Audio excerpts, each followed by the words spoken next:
안녕하십니까. 저작거리의 작가주의 연기자. 오늘 14번째 아당들라알레입니다. 아당들라알레의 모습입니다. 312년 로마 콘스탄티누스 황제는 밀라노 칙령으로 기독교를 공인합니다. 한편 로마 제국 말기 혼돈 속에서 결국 476년 서로마 제국은 멸망하고요. 게르만족의 대이동이 시작하죠. 기독교적 가치관과 세계관, 그리고 게르만족의 대이동은 그리스와 로마 문화를 붕괴시킵니다. 붕괴시킵니다. 보통 서양사에서 중세로 구분되는 시대는 이렇게 막을 여는데요.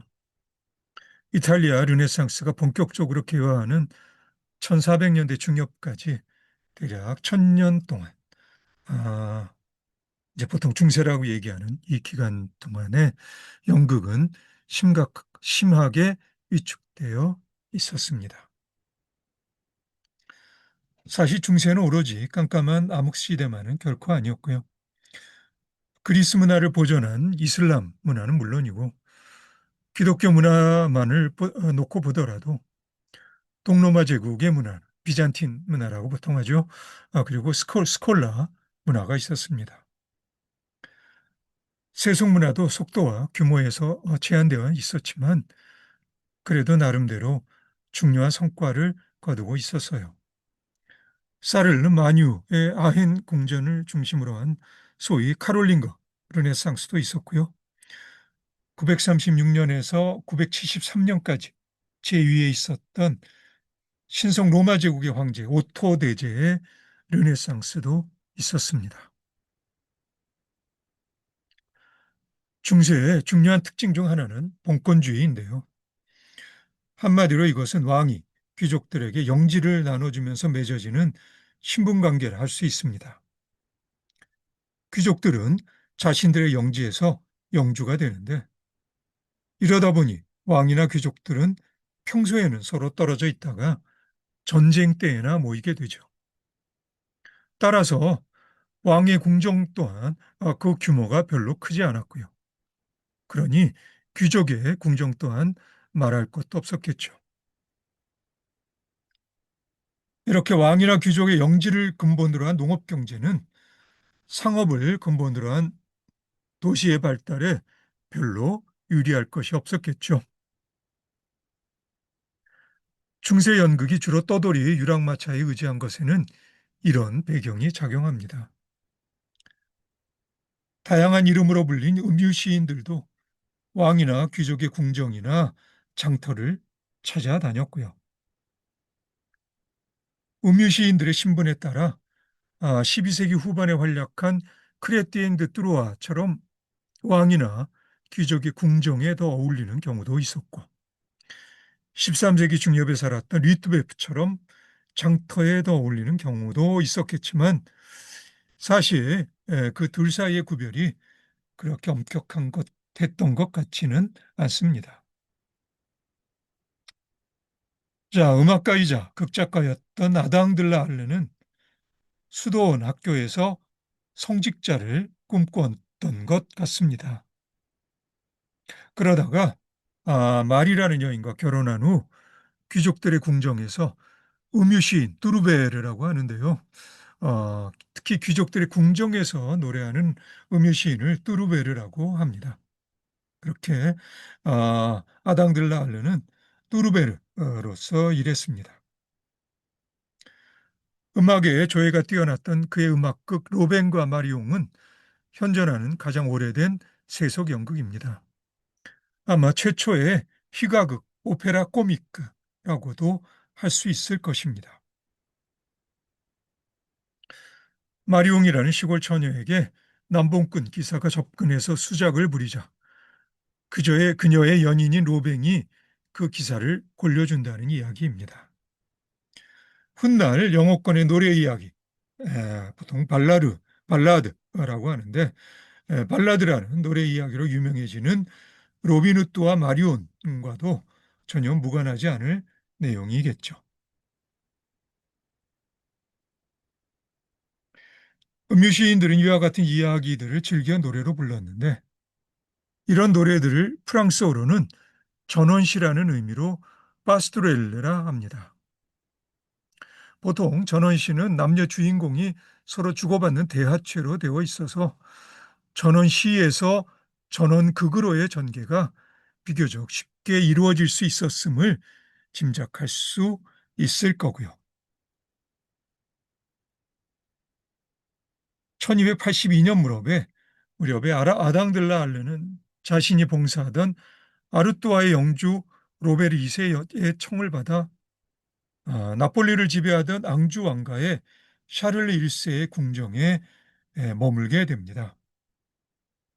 그러니까 이를테면 자기 궁정에 음유 시인을 다른 궁정에 이렇게 빌려주는 그런 경우라고 할 수 있을 거예요. 그리고 아당들라 알레의 로벤과 마리옹은 거기서 처음으로 공연된 작품입니다. 아당들라 알레가 이 작품을 쓴 데에는 그 당시 샤를리 1세 궁정을 지배하던 프랑스적인 것에 대한 향수가 한몫했을 거고요. 물론 아당 역시 이 작품을 통해 고향에 대한 그리움을 달래려고 했겠죠. 그렇게 로벤과 마리옹은 아당의 고향인 아라스 방언으로 되어 있었으며 작품 도처에서 프랑스의 미녀들이 흘러나옵니다. 그러고 보면 아당의 그리움은 유별났던 것 같아요. 그의 다른 작품들, 가령 나무 그늘의 연극은 공부하러 파리로 떠나면서 고향의 친구들을 즐겁게 해주기 위해 쓴 것이고요. 작별은 고향의 아내 곁을 떠나면서 그 슬픔을 표현한 그런 것입니다. 그리고 그리움이 때로는 원망이 되어 순례자의 연극에서는 자신을 잊어버리고 알아주지 않는 친구들을 원망하고 있습니다. 남아있는 기록으로 보면 북부 프랑스 아라스 출신인 아당들라 알르는 1175년경 창설된 아라스 음유시인, 이 경우에는 정글러라고 합니다. 어, 그 음유시인 조합의 회원이기도 했는데요. 이 조합 창설에는 공연을 통해 금전적 수입을 창출하려는 동기가 지배적으로 작용했던 것으로 보이고요. 이러미루어 자신이 쓰고 작곡한 작품들에 아당들라알르 본인이 직접 어쩌면 연기자로서 참여했음을 충분히 짐작해 볼 수도 있을 겁니다. 아당들라알르는 꼽추, 아당 르 보슈라는 별명으로도 불려졌다 합니다.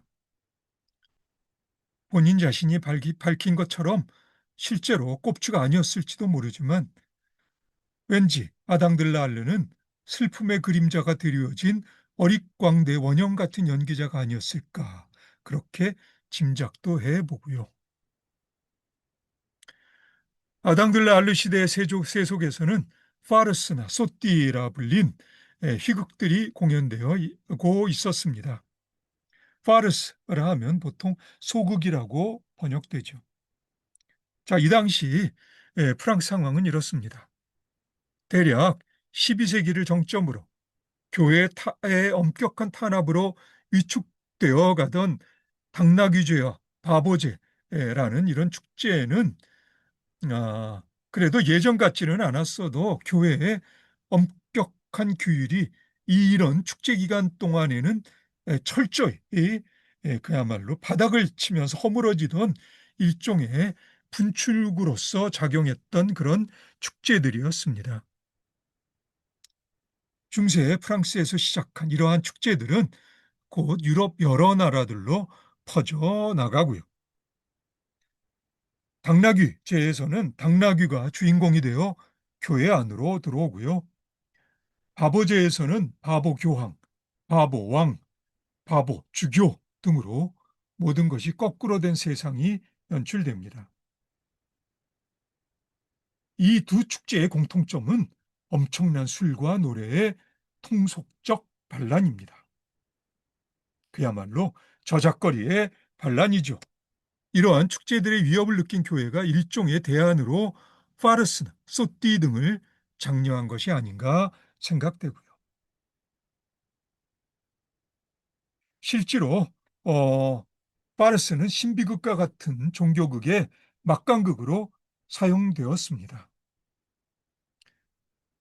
이런 상황에서 아당들라알르는 의도했든 의도하지 않았든 역사 저편으로 사라진 숱한 이름 없는 어릿광대들을 저작거리의 작가주 연기자로 이어주는 그런 가냘픈 실타래 같은 역할을 담당하고 있었을지도 모릅니다. 12세기 독일에는 힐데가르트 폰 빙겐이라는 수녀가 살고 있었습니다. 루페르츠베르크와 아이빙겐의 수도원을 세운 그녀는 신비스러운 영성 체험과 의술로도 명성이 높았다 합니다. 뿐만 아니라 그녀는 중세 종교음악극의 출발점으로도 평가받습니다. 그녀가 본격적으로 연기에 참여한 것 같지는 않은데요. 그녀가 작곡한 것이 분명한 천사의 품계라는 음악극이 있습니다. 수녀들에 의해 공연된 이 음악극은 일종의 도덕극으로서 천사와 악마 사이에서 투쟁하는 인간의 영혼을 그리고 있습니다. 힐데가르트는 하늘로부터 음악이 들려와 자신은 그 음악을 악보에 옮길 뿐이라고 고백하고 있죠. 2009년에 독일의 마가레테 폰 트로타 감독이 힐데가르트 폰 빙겐의 삶을 위대한 계시라는 제목으로 영화화합니다. 그리고 내 기억에 이 영화에서는 힐데가르트 폰 빙겐이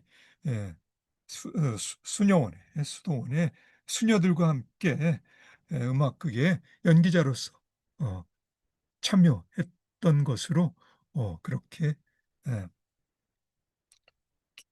나는 기억하고 있습니다. 확실한 기억은 아닌데 그렇게 기억하고 있어요. 아마 영화에서는 그랬을 거예요. 예, 힐데가르트 폰 빙의 예, 예, 남겨져 있는 이미지에서의 모습입니다.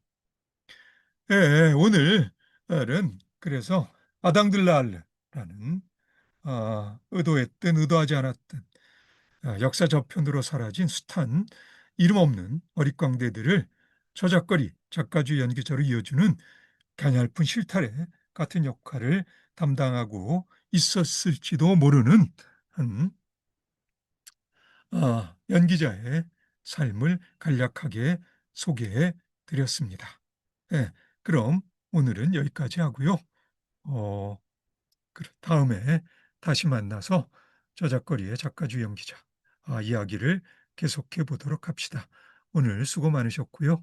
다음에 다시 봅시다.